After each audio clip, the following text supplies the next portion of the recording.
예, 오늘 말씀의 제목은 어디서 일을 할 것인가, 어디서 일을 할 것인가가 됩니다. 오늘이 9월 두 번째 주일이 됩니다. 기도하신 것처럼 가을이 찾아왔습니다. 우리가 가을은 결실의 계절, 추수의 계절 그렇게 말을 합니다. 그러나 그 단어가 우리에게 얼마나 때로는 추상적인가 우리가 이렇게 느낄 수밖에 없습니다. 직업이 농부라면 가을이 추수의 계절, 결실의 계절 우리가 아마 뼈저리게 피부적으로 느낄 수가 있습니다. 그러나 우리는 큰 도시에서 살아갑니다. 1년 365일 똑같은 일을 하며 살아갑니다.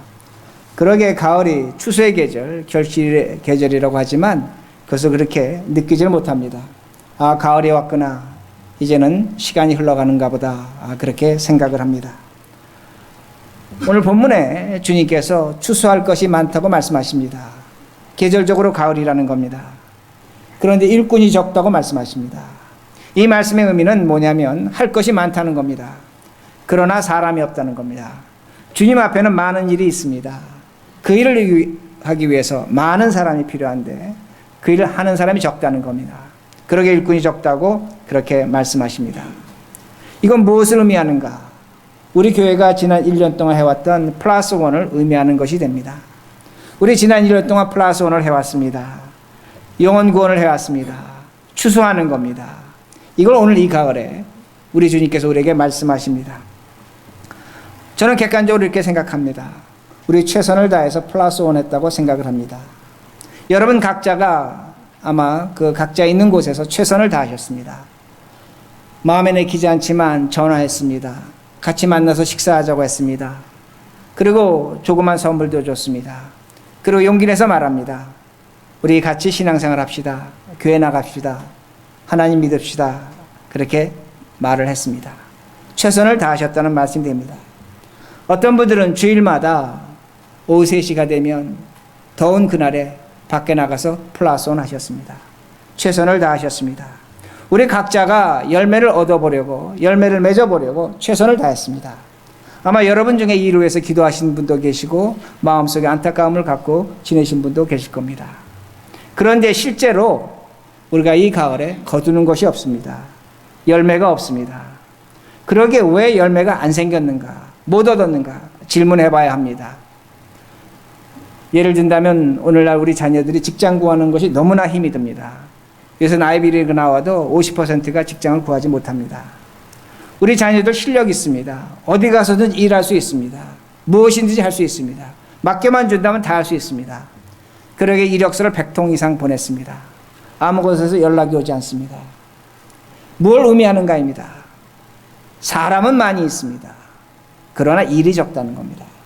그러기에 저는 오늘 주께서 이렇게 말씀하십니다. 추수할 것은 많다. 일꾼이 적다. 제가 목회자지만 저는 주님에게 이렇게 말씀드리고 싶습니다. 주님 그것이 아닌 것 같습니다. 아닌 것 같습니다. 일할 사람 많이 있습니다. 우리 최선을 다했습니다. 그러나 우리 자녀들이 직장이 없는 것처럼 우리들에게 주어진 일이 없는 것 같습니다. 그러게 열매가 없는 것 같습니다. 우리는 그렇게 말하고 싶다는 겁니다. 이것이 우리의 현실입니다. 그러나 주님은 우리에게 다르게 말씀하고 계십니다. 그러기에 우리가 이 두 가지 사이에서 어떤 접합점을 찾아야 한다는 말씀이 됩니다. 그러기에 주님께서 오늘 우리에게 말씀하십니다. 35절에 예수께서 모든 도시와 마을에 두루 다니사 그들의 회당에서 가르치시며 천국 복음을 전파하시며 모든 병과 모든 약한 것을 고치시니라. 예수님이 복음을 전하셨습니다. 플러스 원 하셨습니다. 모든 사람에게 복음을 전하시면서 그들의 약한 것, 병든 것 고쳐주셨다고 그렇게 말씀합니다. 여기서 누구에게 복음을 전하셨는가? 여기서 복음을 들은 사람은 주님께서 플러스 원 한 사람들은 제사장도 됩니다. 서기관도 됩니다. 바리새인도 됩니다. 유대인도 되고 로마의 백부장도 되고 군인도 되고 세리도 되고 창기도 되고 모든 사람입니다. 주님은 모든 사람에게 복음을 전하셨습니다. 그리고 그들을 고치셨습니다. 그들의 약한 것을 강하게 하셨습니다. 그러나 36절에 보면 다른 말씀이 나옵니다. 무리를 보시고 불쌍히 여기시니 이는 그들이 목자 없는 양과 같이 고생하며 기진함이라. 여기서 무리라는 단어는 여러 가지로 해석할 수가 있습니다. 전체를 얘기할 수 있습니다. 그러나 무리라는 이 단어는 오클로스라는 단어를 썼는데 주님의 눈에 특별히 띈 사람들이 됩니다. 주님의 마음을 끈 사람이 있다는 겁니다. 그들을 바라보셨을 때 그들이 고생하고 있다는 겁니다. 기진맥진하고 있다는 겁니다. 그들에게 목자 없는 양과 같은 것을 주께서 보셨다고 그렇게 말씀합니다. 과연 이 사람들이 누구인가입니다. 수많은 무리 중에 약한 자들이 있다는 겁니다. 주님이 마음 아파하는 자들이 있다는 겁니다. 고생하는 사람이 있습니다. 기진맥진한 사람들이 있다는 겁니다. 이 세상을 살아가면서 시달리고 있습니다. 고통당하고 있습니다. 이 세상 살아가면서 버림당했습니다. 인정받지 못했습니다. 아픔을 당하고 있다는 겁니다. 주님의 눈에 들어온 사람이 있다는 겁니다. 그리고 주님이 그들을 불쌍히 여기셨다고 말씀하십니다. 이 말씀은 주님의 창자가 끊어졌다는 겁니다. 그들을 바라보는 순간 주님이 마음이 굉장히 아프셨습니다. 왜? 목자가 없었습니다. 목자 없는 양은 100% 죽습니다. 저들이 죽을 것 같다는 그런 의미를 성경이 내포하고 있습니다. 그러게 먼저 우리가 물어봐야 됩니다. 이 무리가 누구입니까? 무리가 누구입니까? 다른 사람이 아닙니다. 우리들입니다. 우리들입니다. 우리는 지쳐 있습니다.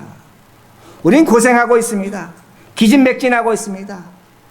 버림당하고 있습니다. 이 사회적으로 우리는 인정받지 못하고 있습니다. 오늘도 세상에 나가서 일하며 살고 있지만은 시달리고 있습니다. 해야만 하는 일이 있습니다. 그 해야만 일을 하면서 너무나 힘듭니다. 지쳐버렸습니다. 제가 지난주에 누구를 만났습니다. 완전히 지쳐버렸습니다. 기진맥진하고 있습니다. 아무것도 남지 않았습니다. 우리들이라는 겁니다. 여러분들이라는 겁니다. 허덕이며 방황하며 살아가고 있다는 말씀이 됩니다. 그러게 마음은 메말라갑니다. 마음은 메말라갑니다. 오늘은 제가 저의 얘기를 좀 하겠습니다. 지난 겨울 2월 22일 제 생일입니다. 새벽 2시에 알람이 울렸습니다. 세 번째 불려 나왔습니다. 파이어 마샬이 저한테 막 화를 냅니다. 세 번째 알람이 울렸다는 겁니다. 아시는 것처럼 우리 교회 히팅 쿨링 시스템이 50년 된 겁니다.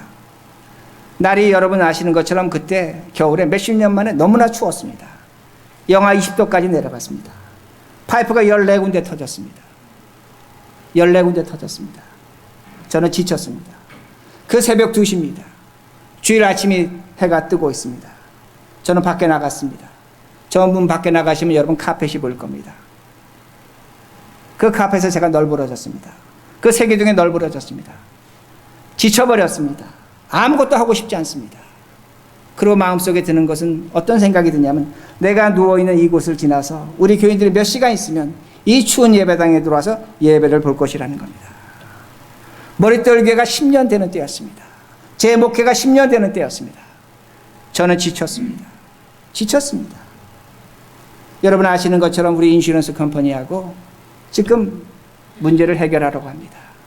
아직도 완전히 해결된 것은 없습니다. 해결된 것은 없습니다. 여러분들은 추운 겨울에 이곳에 오셔서 시원하게 예배를 드리셨습니다. 더운 여름에 이곳에 오셔서 따뜻하게 예배를 드리셨습니다.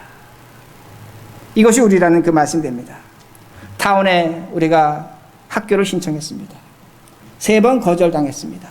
지난달 또 거절했습니다. 다음 달에 저는 또 찾아갈 것입니다. 제대로 되는 것 하나도 없습니다. 모든 것이 뒤틀어져 있습니다. 엉망입니다. 그러게 저는 하나님께 기도합니다. 하나님, 이것이 하나님의 뜻입니까? 제가 어떻게 해야 됩니까? 무엇을 해야 됩니까? 근데 제가 그날 새벽 2시에 저 바깥에 널브러져 있을 때, 모든 것을 포기하고 지쳐 있을 때, 제 마음속에 한 가지는 분명히 찾아왔습니다. 하나님이 우리를 불쌍히 여기신다는 겁니다. 하나님이 나를 불쌍히 여기신다는 겁니다.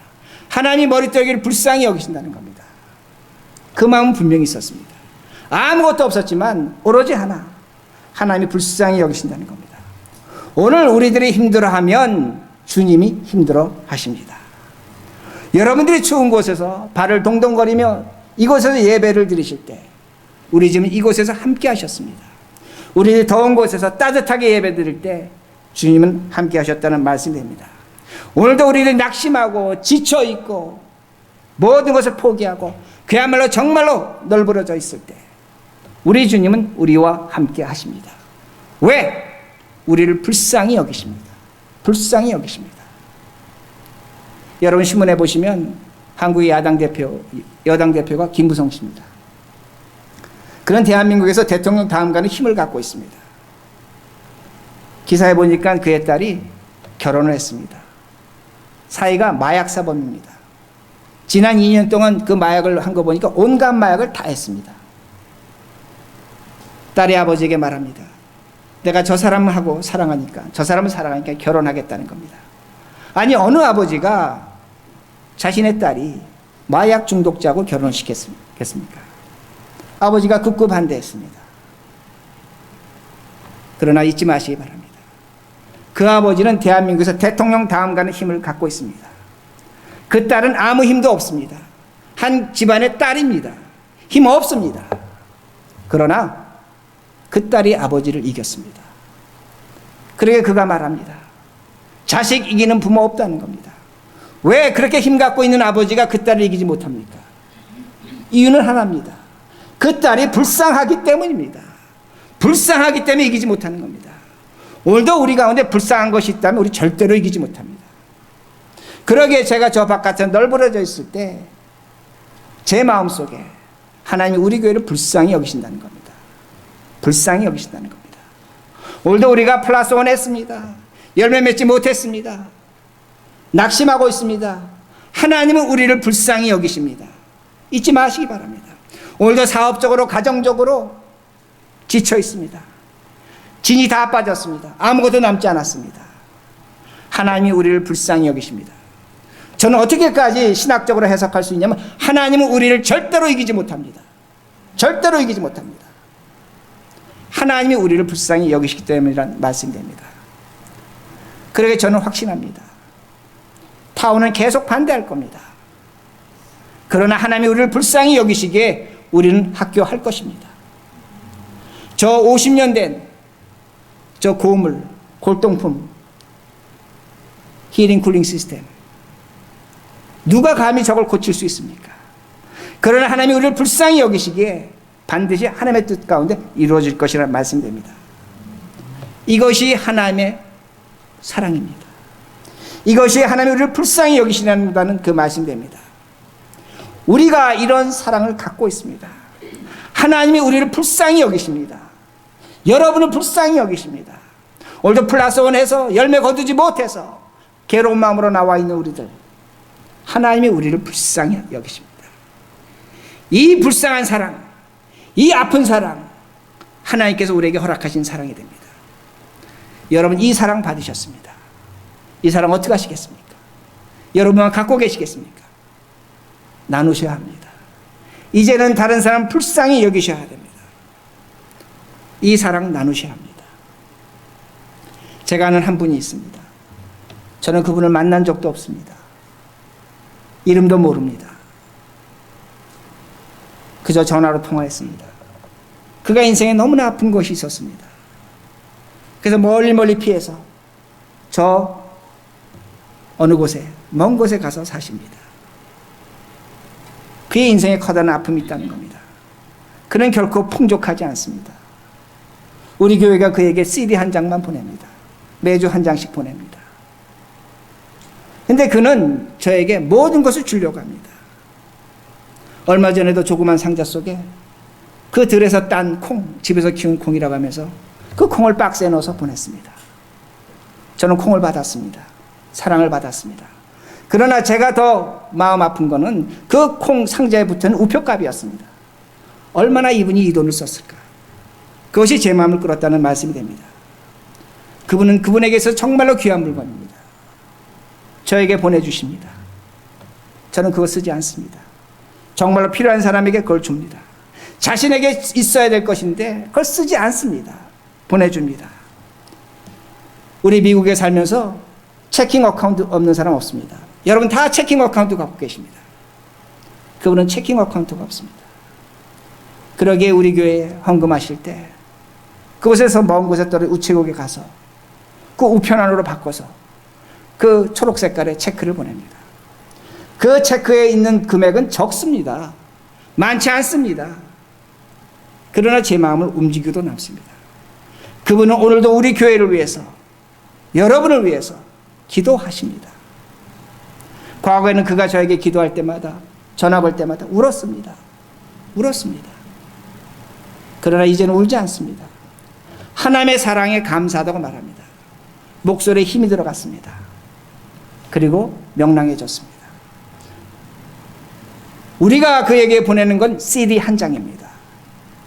그러나 그는 우리에게 너무나 많은 것으로 그 사랑을 갚아주고 있다는 겁니다. 여러분 이렇게 생각하실지 모릅니다. CD 한 장 받았으니 그렇게 보내는 것 아닙니까? 절대로 그렇지 않습니다. 하나님의 사랑에 감동했다는 겁니다. 그 사랑에 감동해서 그가 갖고 있는 모든 것 우리에게 보내주고 있다는 말씀입니다. 이것이 사랑입니다. 이것이 사랑입니다. 오늘 우리에게 하나님의 사랑이 있습니다.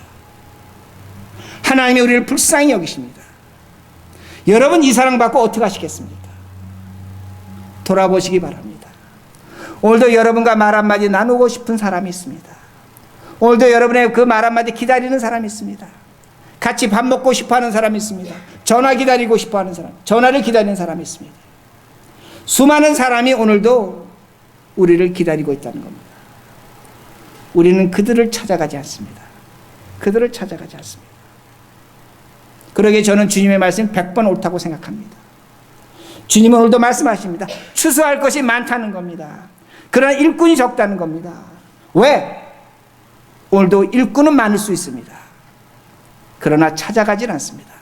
내 사랑이 필요하고 내 기도가 필요하고 내 눈물이 필요하고 내 안타까움이 필요한 사람들을 찾아가지 않는다는 겁니다. 그래서 여러분은 목회자한테 찾아와서 이렇게 말씀합니다. 목사님, 제 주변은 다 예수 믿습니다. 다 교회 갑니다. 다 신앙생활합니다. 평생 이민 와서 신앙생활하다 보니까 다 믿는 사람들 뿐입니다.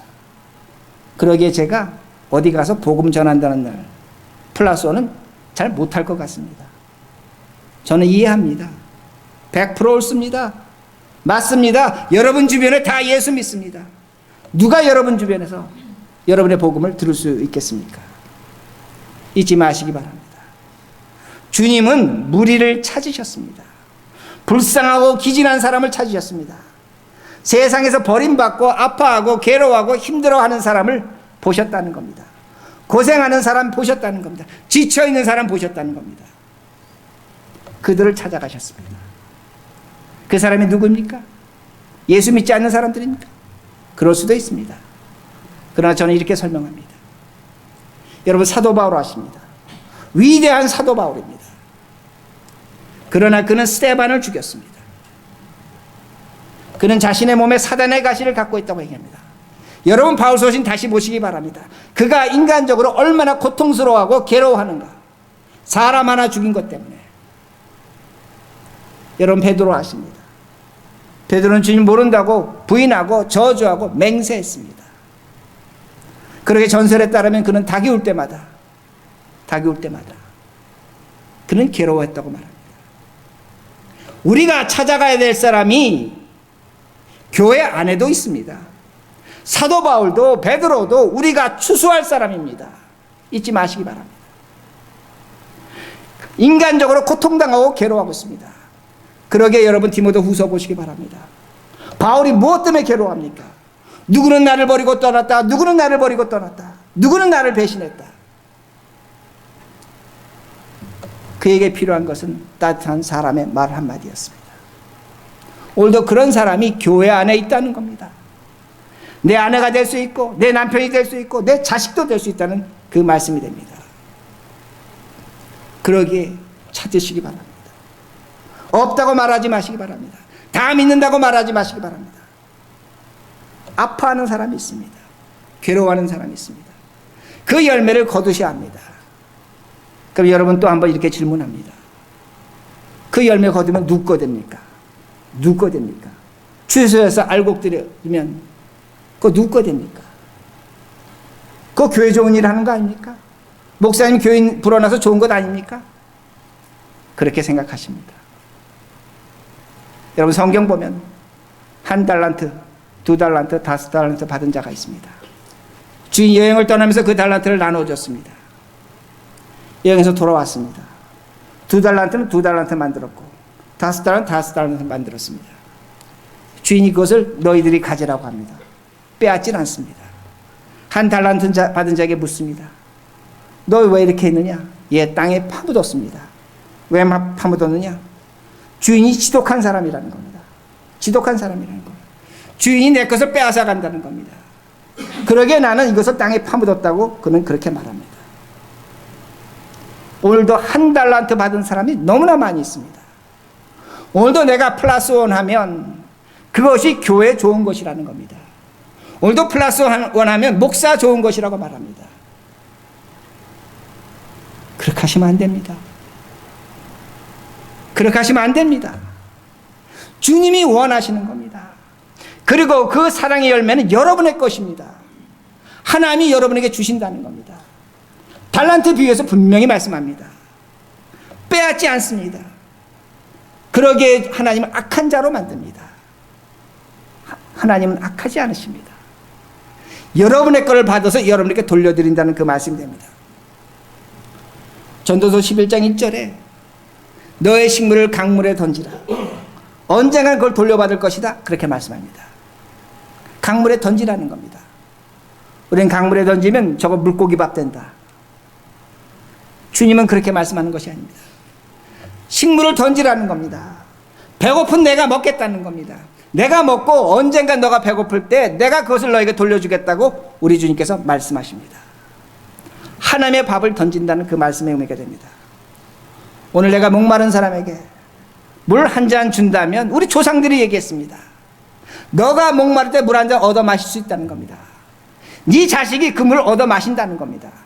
문제는 뭐냐면 물을 나눠주지 않습니다.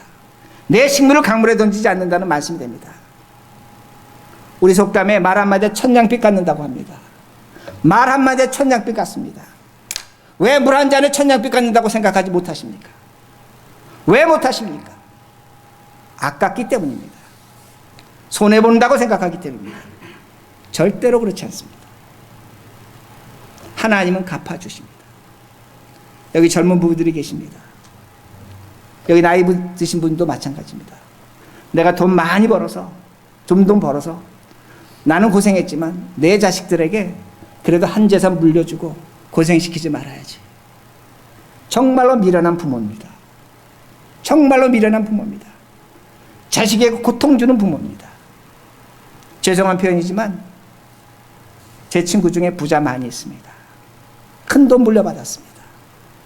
저는 지금 보고 있습니다. 그 삶이 얼마나 비참해졌는가, 얼마나 그 고통과 아픔이 있는가를 보고 있습니다. 여러분, 다른 거 물려주시지 마시기 바랍니다. 2가지 물려주시기 바랍니다. 첫 번째는 하나님 앞에 희생하시기 바랍니다. 시간을 희생하시기 바랍니다. 마음을 희생하시기 바랍니다. 물질을 희생하시기 바랍니다. 자식들이 봅니다. 그러나 하나님께서 이렇게 말씀하십니다. 시편 37편 25절에 의인의 자식은 걸식하지 않는다고 말씀하십니다. 하나님이 책임지십니다. 얼마든지 볼 수 있습니다. 그 증거는 넘치고도 넘칩니다. 2번째입니다. 자식들에게 사랑을 남겨주시기 바랍니다. 원래 많은 부모들은 자식을 사랑하면 된다고 말합니다. 그러기에 엄마가 아빠가 자식을 사랑합니다. 그러나 그것도 중요합니다. 더 중요한 것이 있습니다. 부부가 사랑하는 모습을 보여주시기 바랍니다. 죄송한 표현이지만 제가 부부 상담합니다. 한 가지 공통점을 발견합니다. 사랑은 받았지만 엄마 아빠가 사랑한 그 관계를 보지 못한 거기에 있는 사람은 너무나 불행합니다. 그러기에 자식에게 사랑을 주시기 바랍니다. 그러나 더 중요한 것은 부부가 사랑하는 모습을 보여주셔야 합니다. 부부가 사랑하는 걸 보여주셔야 합니다. 그런 사랑을 보지 못한 자식은 조그만 문제가 생기면 크게 만들어버립니다.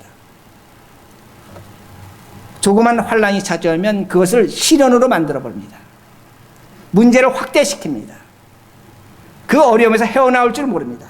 왜? 사랑을 배우지 못했기 때문입니다. 사랑을 배우지 못했기 때문에. 부부가 자식 앞에서 바이올린 가르치고 공부 가르치고 과외 가르치고 뭐 가르치는 거 100% 소용없습니다. 저도 자식 3 키워봤습니다.